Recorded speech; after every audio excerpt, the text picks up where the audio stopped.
오늘 여러분들 앞에서 강의를 할 주제는 예고에 드린 바와 같이 삼국유사에서 나타난 설화의 형태. 삼국유사에는 이런 스님이 어떤 설화를 구사하고 있었는가. 잘 아시는 바와 같이 삼국유사는 김부식 선생이 쓴 삼국사기를 기재로 해서 삼국이라는 말을 넣었습니다. 그래서 삼국의 유사다, 이런 뜻으로 이렇게 정리를 해두었는데, 오늘 여러분들에게 조금 학문적인 것을 설명하느냐, 안 그러면 단순 설화적인 것만 강의를 하느냐 상당히 고민을 해오다가 그때 상황 봐가면서 하면 되지 않겠나, 이런 생각에서 제 결론을 마무리했습니다. 삼국유사는 여러분들이 잘 아시는 바와 같이 총 5권의 구책으로 되어 있습니다. 그리고 거기에는 모두 139편의 글들이 수록이 되어 있습니다. 그 중에서 설화가 모두 한 460편이 됩니다. 그러니까 한 편의 이야기 속에서도 설화가 여러 개 있다는 것이죠. 예를 들어서 말하면은 분황사에 관한 이야기 중에서도 설화가 분황사를 설명하는 과정에서 분황사 내에 있는 석정의 이야기라든지, 또 분황사에 있는 천수천한 그 자제보살의 그 희명이라는 딸의 눈을 뜨게 했던 설화라든지 등등 한 개의 편에서 여러 개의 설화가 나온다는 뜻에서 모두 삼국유사에서 나오는 설화의 건수는 대략 한 460편이 된다, 이렇게 분석을 한 사람은 구비문학가인 최상학 선생이 분석을 한 것입니다. 그리고 삼국유사는 여러분들이 잘 아시는 바와 같이 일현선사께서 만년에, 그러니까 84세 일현선사가 돌아가셨는데 84 이전에 집필을 한 책입니다. 그러니까 아마 10년 전으로 해서 74세에서 84 그 사이에 집필해놓은 책이다, 이렇게 보시면 될 것 같습니다. 그리고 이 저술 방법은 일현선님이 혼자 썼겠는가, 그렇지 않으면 여러 사람이 썼겠는가, 여기에 대해서는 국내 학자들 간에는 여러 가지 의견들이 많이 있습니다. 그러나 설화의 한 구절, 한 장르별로 이렇게 분석을 해보면 뜻이 똑같지는 않습니다. 사상 자체가 같지도 않습니다. 그래서 여러 사람들이 집필하였던 것을 일현선사께서 정리를 하지 않았나 하는 것이 보편적인 입장입니다. 그리고 집필의 형태는 거의 100% 가깝게 모든 것이 설화로 구성되어 있다. 한국 설화의 최초의 작품은 바로 삼국유사다, 이렇게 말씀을 드릴 수가 있습니다. 그리고 일현스님께서 집필하신 설화의 내용은 대부분 불교와 관계된 것이다. 그렇게 해서 삼국유사는 불교를 기조로 한 역사서다, 이렇게 생각할 수 있습니다. 그 중에서는 잘 아시는 바와 같이 신화적 요소가 있고, 이 신화적 요소는 건국이라든지 왕이 탄생한 그런 이야기들이 기록이 되어 있고, 그 다음에 기이편입니다. 기이편은 보통 사람들이 이해하기가 쉽지 않는 그런 내용들을 수록했다는 것이죠. 그 다음에 흥법과 탑전, 그 다음에 이해편.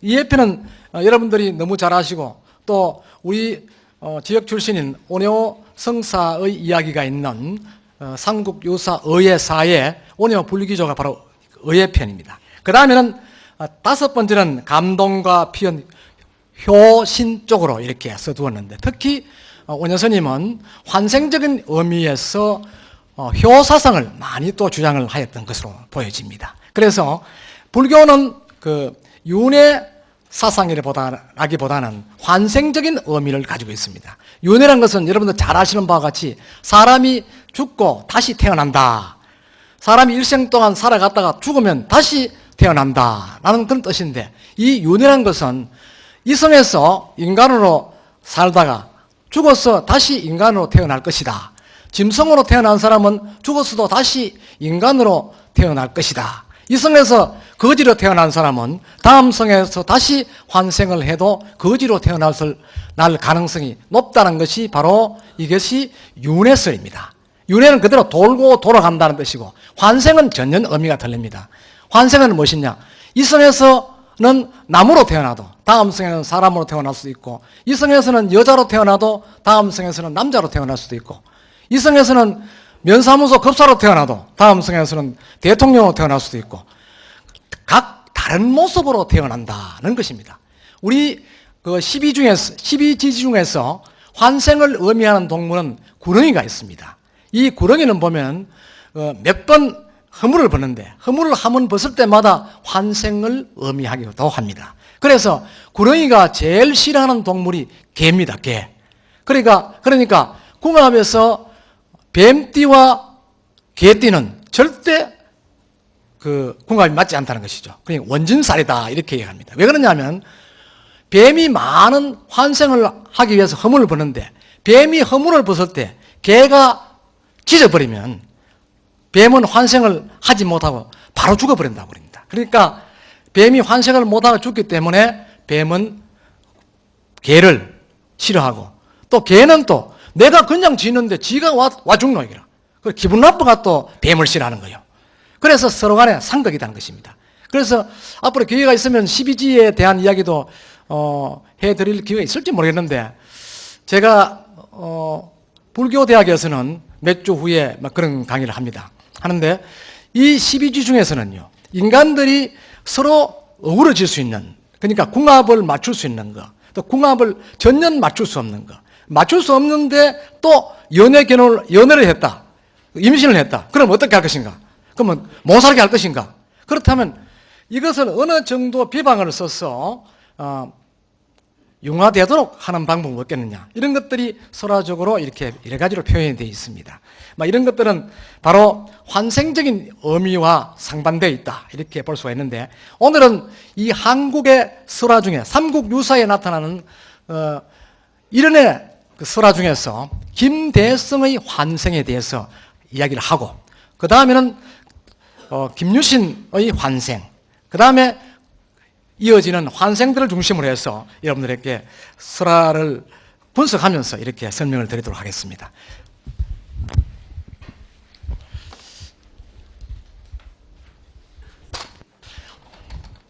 환생이라는 글자 자체가 이렇게 환생을 쓰는 경우도 있고 이렇게 환생을 쓰는 방법도 있습니다. 이 환생은 무엇이냐? 다른 형태로 태어난다. 는 의미를 하고 이것은 똑같은 형태로 같은 형태로 태어난다. 그렇게 해서 이것은 조금 희망적이고 이것은 절망적입니다. 예를 들어서 지금 현재 대통령 하던 사람이 죽어서 다시 태어난다. 그러면 이건 희망적이죠.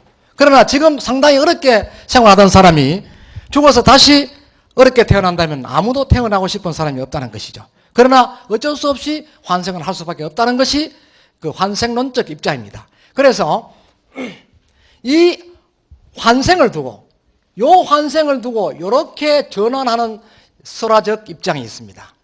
삼국유사 원효 불교조에 보면 원효에 대한 이야기 중에서 원효가 저작거리에 나가서 저작거리에 있는 거지들에게 강론을 합니다. 너희들은 매일같이 얻어먹고 일은 전혀 하지 않고 비ring배기를 한다. 그러면 너가 죽어서 다시 태어나도 역시 비ring배기밖에 되지 못한다. 그러면서 원효대사가 어느 날 대밭에 가서 대나무를 여러 개 잘라왔어. 짝지를 여러 개 잘라와서 거지들에게 쭉 나눠주었다고 합니다. 제 이야기를 들은 분들이 계시겠지만 나눠주었는데 이것을 나눠주고는 아침에 동량을 얻으러 가서 그 집 대문 앞에다 이것을 꼽아놔라. 그리고 아침을 먹고 다시 그 집에 가서 그 집에 식솔들이 어디서 일하는 가를 보고 오느라. 그리고는 그 집의 그 농토에 가서 풀도 뽑아주고 돌도 주워내주고 이렇게 해라 라고 이야기했습니다. 그래서 이 거지들은 원효 스님이 이야기하는 대로 직접 대나무 짝지를 대문 앞에 꼽아놨다가 아침 먹고 다시 나가서 그들의 가솔들이 일하는 곳에 가서 일을 거들어주고 이렇게 했습니다.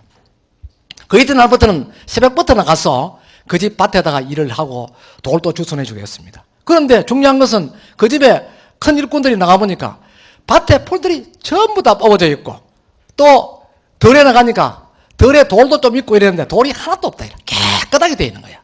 그것을 주인한테 보고를 했습니다. 하니까 주인이 도대체 그 사람이 누구냐? 라고 이야기하니까 며칠 전에 우리 집에 와서 동량을 얻어갔던 비릉뱅인데 이 사람들이 어떤 마음을 먹었는지 우리 밭에 또 논에 가서 일을 하고 있습니다. 그래, 그 사람을 불러라. 그래서 그 사람에게 먹을 양식을 주고 또 일도 시켜주고 이렇게 했다고 합니다. 그러니까 이 사람은 그냥 얻어먹고 노는 것보다는 훨씬 더 절제되는 그런 생활을 하고 또 거기에 대한 적당한 보상도 있거든요. 그래서 이 사람들은 일을 하기 시작했는 거예요. 그렇게 하고 난 이후에 다시 원효가 부여한 것이 바로 신라가 삼국 통일하는데 군인들이 많이 모집했습니다. 그 군인들이 모집한 그 군인을 보충시키기 위해서 이들 거지들에게 너희들이 이성에서 다음 생에 태어나서 빨리 환생을 할 수 있는 방법은 이성에서 뭔가를 큰일을 하고 이성의 일을 마쳐야 할 수 있다. 그러니까 가장 보람된 일은 지금 신라의 대업인 삼국 통일하는데 동참을 한 것이다. 그렇게 하면 우리 부모 형제도 모두 살려내고 나도 적게 희생을 하고 하면서 삼국을 통일할 수 있다. 이렇게 해서 모두가 남자들은 전부 신라의 전투에 참여하였다는 것입니다. 그렇게 함으로 인해서 신라가 삼국 통일을 할 수 있었다라는 데서 환생의 의미가 나옵니다. 그때 나오는 이 환생의 의미가 원효대사가 의미한 것이 위에 부분입니다. 밑에 부분 아닙니다. 불교에서는 이 환생 밑에 것을 쓰지 않습니다. 보편적으로 위에 환생이라는 의미를 쓰는데 이 불교의 환생의 의미는 여러분들이 잘 아시겠지만 돌아가셔서 다시 태어난다 라는 데서 역할을 해주는 게 바로 명부신앙입니다. 이 명부신앙에는요 두 가지로 나눠져 있는데 여기는 지장신앙과 시황신앙이 있습니다. 지장신앙과 신앙신앙은요 절에 가면 명부전에 보면 지장전 내에 시황이라는 10대 제왕이 있습니다. 이분들이 이제 그 환생을 할 수 있도록 조치를 해준다는 것이죠. 그러면 다시 이렇게 올 것인가, 이렇게 환생을 해서 새로운 인물로 태어날 것인가, 또 새로운 존재로 태어날 것인가 하는 판결을 한다는 것이죠. 그런 의미에서 이 환생의 의미는 아주 크다는 것입니다. 여러분들이 오실 때 이 김대성인에 대한 환생에 대해서 여러분 교재를 한번 읽어보시고 오시는가 모르겠는데 읽어보시고 온 분들은 이해를 하실 거고 읽어보고 오시지 않은 분은 이해하기가 상당히 힘들 겁니다. 이 김대성인은 신라 때의 인물입니다. 신라 때 인물인데 실존 인물이라고 합니다. 경주의 근천 모랑아와인 그 부근에서 태어난 그런 인물로 알려져 있고 이분은 생전에 아주 힘들게 살아왔던 사람입니다.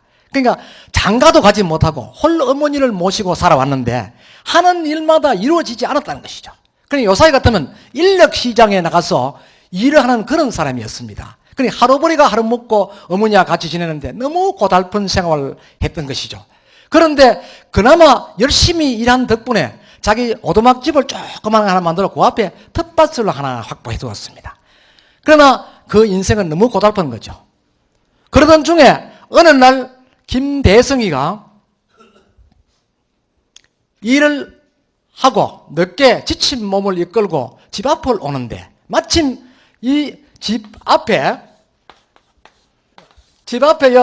넓은 공터에 스님이 여러 사람들을 모아놓고 이야기를 하고 있더라고요. 그래서 자기도 할 일도 없고 이래가지고 쑥 들어가가 들어보니까 스님이 이런 말을 하는 거예요. 이 성에서 하나를 보시하면 다음 성에서는 10,000가지를 얻을 수 있다 라는 이야기를 했습니다. 그러니까 이제 김대성이는 세상 그런 게 어딨노 이게. 그래 스님한테 따졌어요. 스님 그 말 당신 책임질 수 있나? 내가 책임지겠습니다. 만약 안 되면 왜 할 것인가? 내가 책임지죠. 이렇게 얘기했습니다. 그래서 김대성이는 그 이야기를 믿고 자기 집으로 들어가서 어머니에게 이야기했습니다. 어머니, 지금 우리 생이 너무 고달프다. 엄마나 내가 고달프가 죽을 지경인데 방금 앞에 어떤 스님이 이야기를 하는데 자기가 책임지겠다 하더라. 그런데 무슨 이야기냐 하면은 이 성에서 하나를 보시하면 다음 성에서는 10,000가지를 얻을 수 있다 하니까 엄마, 우리 집하고 요 집 앞에는 쪼매난 채전밭하고 막 절에 시주해보자 이렇게 된 겁니다. 그런데 중요한 것은 이 어머니가 거부를 하지 않았다는 것이죠. 그래서 어머니가 그 네가 부린 것인데 네 마음대로 해라 이렇게 했습니다. 그래서 이 집 땅 문서하고 그 그에 관계되는 서류를 전부 가지고 와서 이 스님에게 주었습니다. 이 스님이 점계라는 분입니다. 점계라는 스님에게 이것을 주었는데 그 스님은 감사하고 하다고 인사를 하고 반드시 그 복을 이룩할 것이다 라는 이야기를 하고 사라졌습니다. 그러고 몇 년 후에 이 대성이는 큰 병을 얻어가지고 죽었습니다. 성은 무엇인지 모릅니다. 죽었는데 죽고 난 뒤에 이 대성이가 태어났습니다. 본인이 태어난 걸 안다 이라. 어디에 태어났냐? 신라의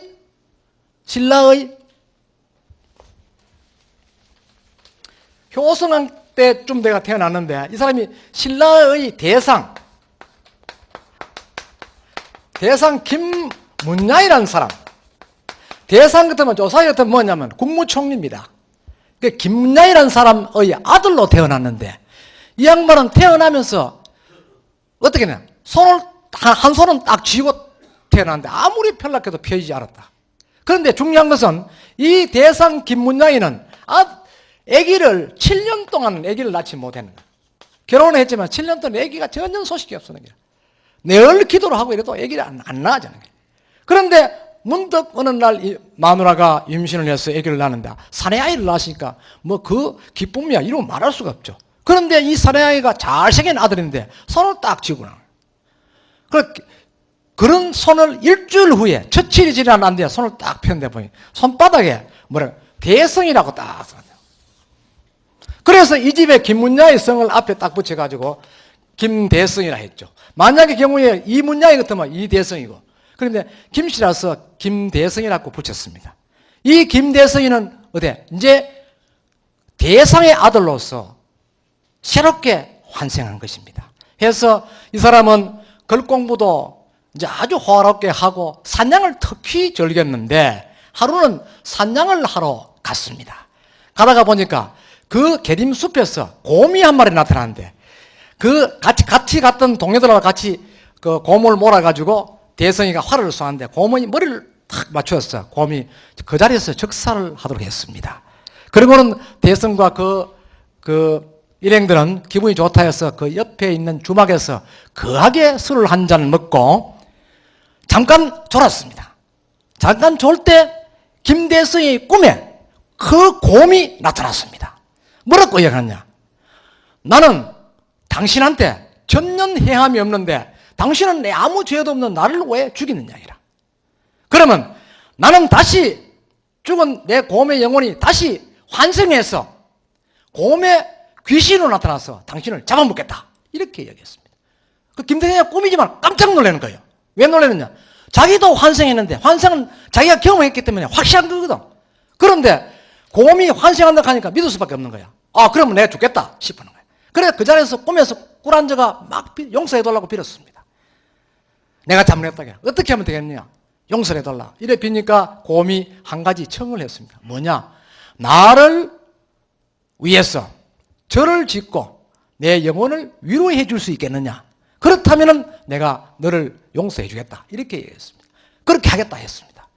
그러니까 가다가 잠이 깼는데 온몸이 땀으로 이제 뒤범벅이 되었죠. 그래서 곰을 잡아놓은 그 자리에다가 바로 절을 지었다고 합니다. 그 절을 짓고는 뭐라 했느냐? 장수사.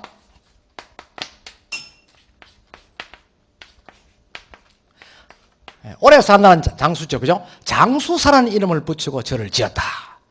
그리고는 큰 고성을 이곳에다가 두어서 이 고성으로 하여금 죽은 곰의 그 영혼을 위로하는 그런 제를 늘 지내도록 해 주었다고 합니다.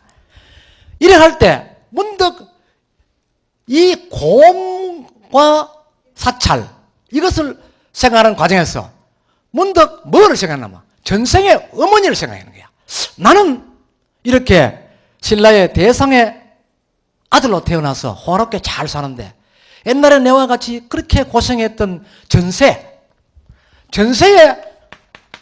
전세의 어머니는 무엇을 하겠느냐? 이렇게 해서 고민을 했습니다.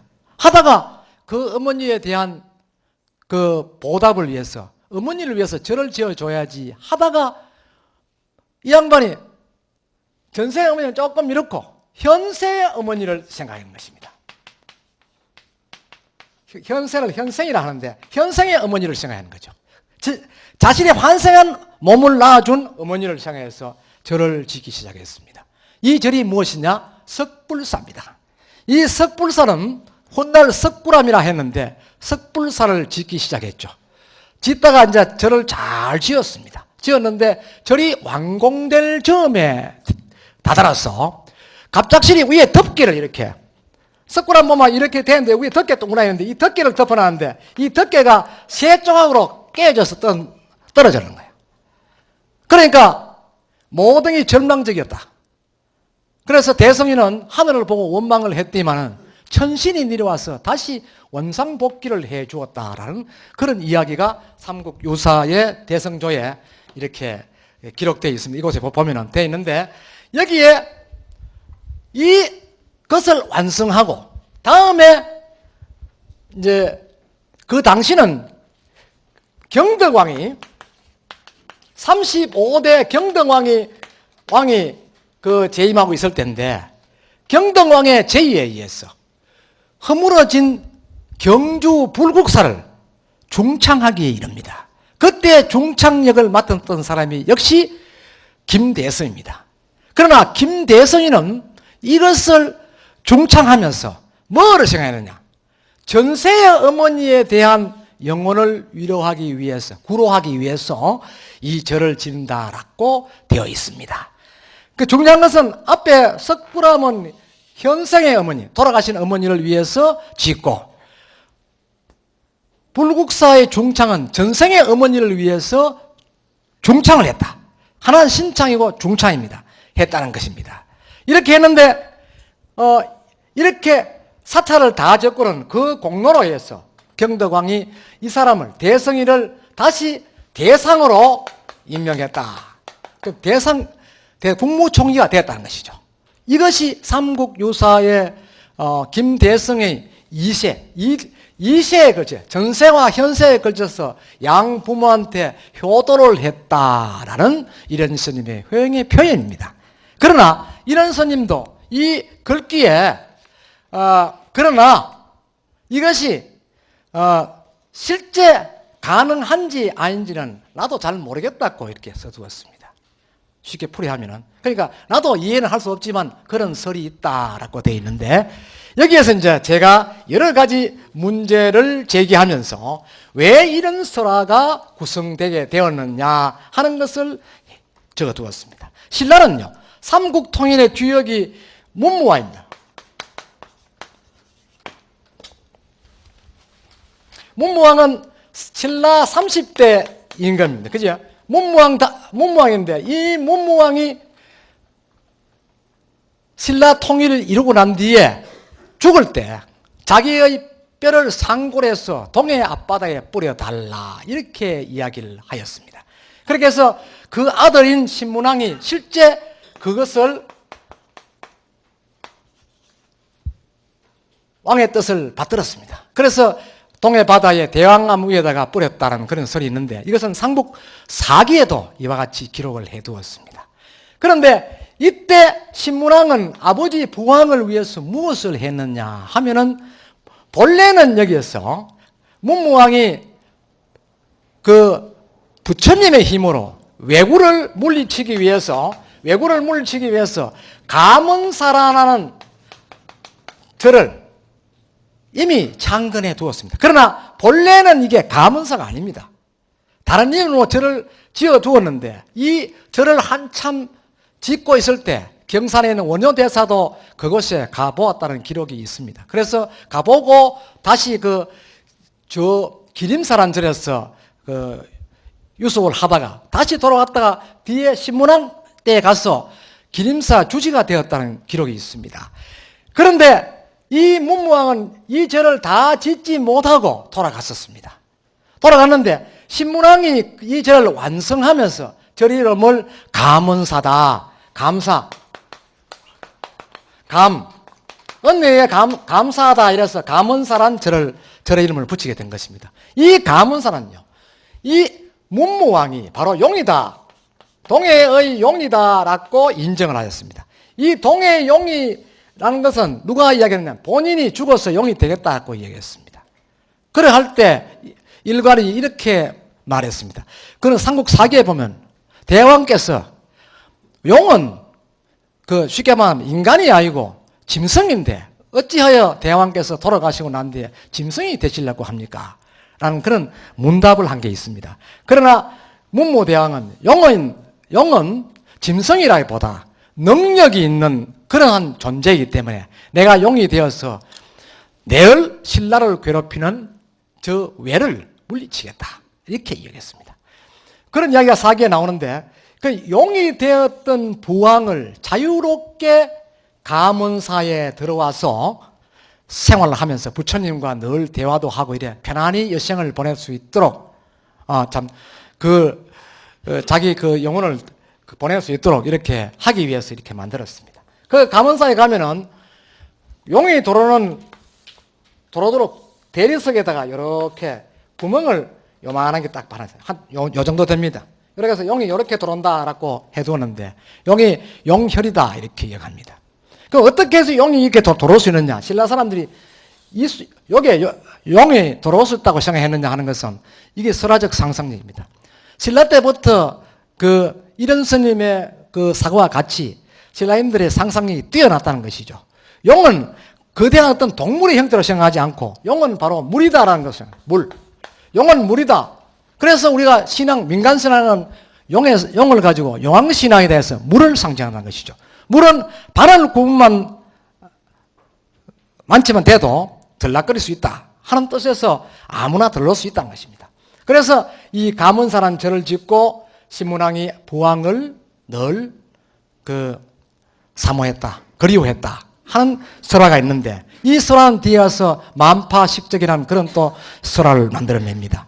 그러한데 신문왕은 부왕에 대한 어떤 효심에서 이 가문사라는 절을 완성했다는 것입니다.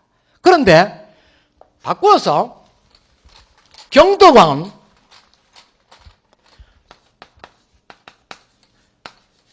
35대 경덕왕, 34대가 효성왕입니다. 효성왕은 바로 자기의 형입니다. 형. 문무왕은 경덕왕의 정조 할아버지. 정조 할아버지인데 형제 간에 이제 왕위를 서로 인계받았죠. 이런 분인데 효성왕은 어떻게 돌아가셨냐면 효성왕도 외의 침입에 상당히 고심을 많이 하는 결과 기록에는 보면 양남 지역 일대에다가 목책을 쌓아서 외국의 침입을 막기 위해서 목책을 쌓았다는 기록이 있습니다. 그리고 이 왜구를 물리치기 위해서 엄청난 신라의 희생을 감내하면서도 왜구를 물리치도록 그렇게 한 분이 효성왕입니다. 이 효성왕도 죽으면서 명령을 했습니다. 뭘 했느냐? 내가 죽거든 내 몸을 화장을 해서 내 뼈를 부숴가지고 할아버지와 같이 동해 바다에 뿌려달라 이렇게 했습니다. 그래서 이 경덕왕은 자기의 친형인 효성왕의 시신을 화장을 해서 역시 동해 바다에 뿌렸습니다. 그분은 이렇게 뿌렸는데 그러면 경덕왕은 선왕에 대해서 무엇을 해 주었을까 하는 것입니다. 이 동시대에 요 시대에 이제 김대성이라는 존재가 등장을 하는데 그 등장하면서 나타나는 사찰이 석불사거든요. 석불사. 그러면 이 석불사는 김대성의 어머니를 위해서 지을 수 있을 것인가? 또 불국사는 김대성의 전생의 어머니를 위해서 지을 수 있을 것인가? 다시 말하면 요사이 같으면 국가 예산을 지원받아가 짓는 절을 지 개인적인 입장을 내세워서 그 절을 과연 지을 수 있겠나? 그렇다면 왕이 그것을 알았다면 그것은 역적이지. 그래서 이 경덕왕이 석불사를 지었을 때는 설화에는 이 석불사가 경덕왕이 어머니를 위해서 지었다라고 이야기하지만은 실제는 이와 다를 것이라는 그러한 것입니다. 그래서 여러 학자들 간에는 이 경덕왕이 사찰을 적게 된 것은 바로 효성왕의 넋을 위로하기 위해서 지었을 가능성이 높다. 그 이유 중에 하나는 지금 석굴암 토암산에서 이 토암산에서 이 부처의 백호, 여기 백호에서 빛이 이렇게 내려가는데 여기 동해 대왕이면 안쪽 쪽입니다. 여기서 해가 뜨면은 1년에 한 번씩 백중 때는 요게 일치가 돼가 빛이 탁 바로 간다는 것이죠. 이렇게.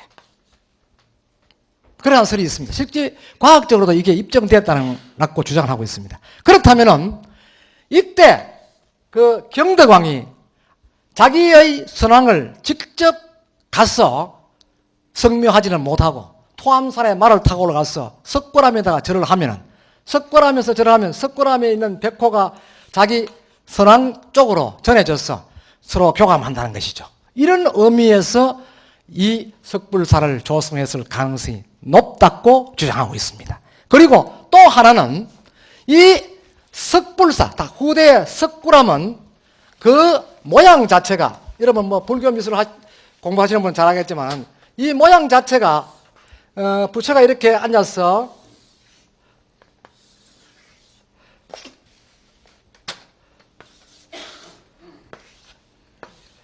이 손을, 오른손은 무릎팍을 누르고 있고 왼손은 이렇게 무릎팍 위에 펴서 얹어 있습니다. 이것을 가지고 항마 촉진이다. 항마, 마귀를 항복시킨다는 것입니다. 촉진은 손끝으로 마귀를 항복시킨다는 것입니다. 그렇다면 이 불상은 어느 쪽을 보고 있느냐? 동해를 보고 있다. 왜 이 불상이 신라를 보고 있으면서 신라의 장안을 보는데 금성을 보면서 신라인들을 위해서 앉아서 있어야 될 건데 왜 동해 쪽을 보고 손을 마귀를 누르고 있을 것인가? 그 마귀의 존재는 도대체 누구냐? 실제 귀신을 의미하는 것인가? 그렇지 않으면 또 다른 어떤 대상이 있느냐 하는 데서 학자들 간에는 여러 가지 의견이 있습니다. 그 중에 한 가지는 이 항마 촉진의 그 마귀의 대상은 왜라는 것입니다. 왜 왜구들의 침입을 석굴암 본전부를 통해서 왜구가 들어오지 못하도록 이렇게 눌러둔다는 것이죠. 그런 의미에서 이 불상을 만들었을 것이다 라는 것입니다. 그렇다면 앞에 자기 정조부인 문무왕 그리고 자기 선왕인 효성왕 두 분의 그 위협과 그분의 소원을 풀어주기 위해서 경덕왕이 이와 같이 석굴암의 본전부를 조성하였을 것이다. 그렇다면 김대성이에 의해서 이 불상이 만들어졌다 할지라도 바로 이것은 신라를 위해서 조성한 불상이다라는 그 의견입니다. 그래서 처음에 김대성이가 이렇게 해서 만들어졌다 하는 이 설화적 입장은 처음에는 그렇게 이해가 되어 왔었는데 후대에 와서 점점 이쪽으로 기울고 있습니다. 제가 이러한 이야기들을 그 정리하는 과정에서 석굴암 일대에 가서 그 주변에 사는 사람들하고 또 절에 오래 있었던 그 보살들하고 만나서 대화를 해보니까 본래 토암산에는 여기 석굴암이 여기 있었는데 요 위쪽에 석불이 옛날에 있었다. 그러나 이게 폐불이 되고 없어지고 이곳에 절을 다시 조성했다는 그런 설이 있습니다. 그렇다면은 경덕왕 때 여기에 석굴암을 축조하기 이전에도 또 다른 석불이 있었다는 것입니다. 그렇다면 문무대왕이 돌아가시고도 신문왕이 가몬사를 짓고 또 가몬사 다음으로 여기 석불을 조성해서 신문왕 역시 경덕왕과 같이 토암산은 원래 신라의 동학산입니다. 토암산에 올라가서 이 문무왕 자기의 부왕을 그 위로하는 그러한 애를 가졌을 것이다 라는 데서 여기에 석굴암도 경덕왕이 힘들어 얻어서 본격적으로 방위에 맞도록 이렇게 축조하지 않았나 하는 것이 현재의 설입니다. 그래서 이 일행스님이 서신 김대성의 이세효는 효행을 강조한 하나의 설화적 입장을 기조로 해서 이와 같은 그 효행은 전생의 어머니, 현생의 어머니는 바로 전생이라는 의미는 신문왕 대를 전생으로 보고 현생은 바로 자기의 형, 대의 입장을 봐서 결국은 전생과 현생은 경덕왕과 신문왕의 입장을 내세워서 만들어 놓은 불상이다. 이렇게 평가를 하는 분들도 있습니다.